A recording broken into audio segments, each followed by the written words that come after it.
Chainsaw Man crafted the perfect debut episode of anime. I'm going to break down the basics of why it worked so well, and you'll see how it can be emulated. Like any form of entertainment, including YouTube videos, if you want to succeed, you need a hook right away to get people interested. The Chainsaw Man pilot episode opens with a first-person point of view, walking down a mysterious alley and then approaching a mysterious door. You have no idea what's going on, but now you're interested in learning what lies beyond that door. The heavy breathing throughout this entire sequence adds tension and activates another one of your senses to get you more immersed in what you're seeing. Then it abruptly cuts. We see our lead Denji waking up in a beaten down shack. One of the most important elements of storytelling is having a likable lead, someone the audience wants to root for. Having beloved characters can cover up so many weaknesses of a story. It's pretty much a cheat code. One of the most effective ways of achieving that is simply making us feel for them. When we see Denji wake up with his pet in a worn down shed that he calls home, and immediately says he needs to go to work, followed by talking about all the extreme measures he's taken to make money, you establish a ton about the character. He's down on his luck, but he's dedicated and hardworking. As the conversation continues, we hear he's in a ton of debt, and that leads into his devil hunting career and us witnessing the devils of his world firsthand. When he gets paid and you see how much is taken from his check because of pure nonsense, you see he's getting screwed over, and within the first few minutes, now he's garnered your sympathy. We see how he has to deal with the impact of his debt and how awful his life actually is, but also the extreme things he's willing to do to attempt to better his situation. And he's pretty resourceful in how he does it. They really do a good job of leaning into that early instead of letting you know, actually he's a complete idiot. Despite everything going on, he's relatively optimistic. He doesn't complain about his situation, and you see how that's kind of allowed for him to be taken advantage of in the first place. To drive your sympathy for the character even further, we flash back to the origin of his debt. It was his father's. A man who unalived himself only for others to put it on Denji, who was a child at the time. In the midst of this, we see how he met Pochita and saved this devil's life by allowing it to drink his blood. Not only does this add depth to the relationship with him and his pet, it shows Denji's kindness in the wake of tragedy and gives us a clear visual example of how blood can cure devils, which foreshadows later events. The value of this scene is threefold. Then we see more resourcefulness. His blood isn't free. He saved Pochita and he expects Pochita to return the favor, which not only ties into how Denji starts making money by hunting devils, but again foreshadows events later in the episode. Lots of duality here. Establishing this loving blood bond between Denji and Pochita is the emotional core of the episode and really hooks you. The dry humor in this episode also adds to the environment because big over-the-top goofy moments would be really tonally jarring here, and not having them fits this tone much better. Just for good measure, in case you weren't down enough, we get even more reason to root for him when we see how meager his dreams really are. All he wants is bread with jam and a girl to hug him.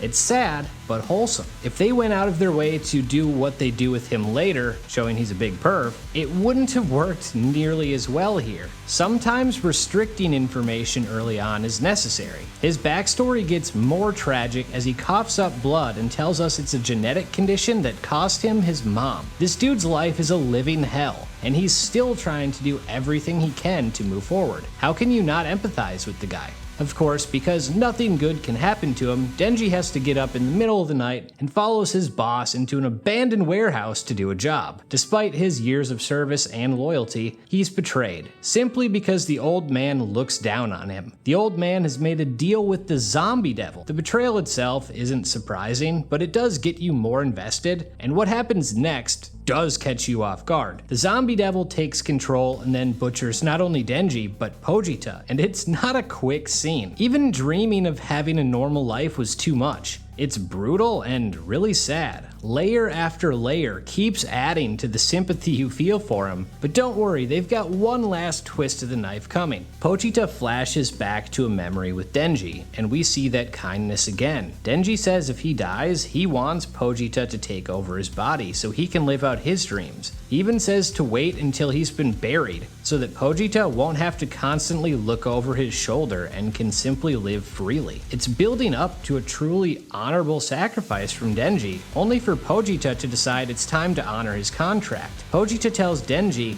he's always loved hearing him talk about his dreams, and to make them happen, he's going to give Denji his heart. There's something about watching someone lose a pet that always gets to you, especially after it was kind of teased the sacrifice might have gone the other way. This is important too because that uncertainty adds suspense and grips you further. Denji's body is repaired, but he's lost his only friend, and even though he's been shown to have nothing, he says his life with Pochita was enough. To this point, it has been repeatedly established that Denji is kind, resourceful, willing to do whatever it takes to better his situation, and despite that, he's only been taken advantage of from day one. That combination of traits would make you root for anyone, and now that guy lost his only close companion. After everything he's gone through, all you want to see him do is destroy everything in front of him and finally get some retribution and take control of his life. Unfortunately, the zombies come back and start mauling him again as he grabs for his chest. You hear a slow rumbling, building the anticipation, and then we see him, the Chainsaw Man, and the hype finally hits. He absolutely slaughters everyone and everything. The zombie devil of all things is terrified of him. In a psychotic rage, he tears it apart. His old boss, everyone, they're all a bloody mess, and it's awesome to see. Makima, another devil hunter, arrives and has no qualms about approaching Denji in this state. She says he neither smells like a human or a devil, and then asks him if he's responsible for the messy surroundings. All he says is he wants to be held, and she complies instantly. With this wholesome moment, he accomplished his dream of hugging a girl. And the chainsaw portion of his body, like my heart watching, melts. You can't help but smile. Then Makima makes him an offer to join her or die. Well, that escalated. She says her pets are fed well, and he's amazed by her standard breakfast. And by joining, has now accomplished his other dream. And just like that, this episode was its own complete story about a man achieving his dreams. But don't worry, we have plenty of intrigue left to want to see more.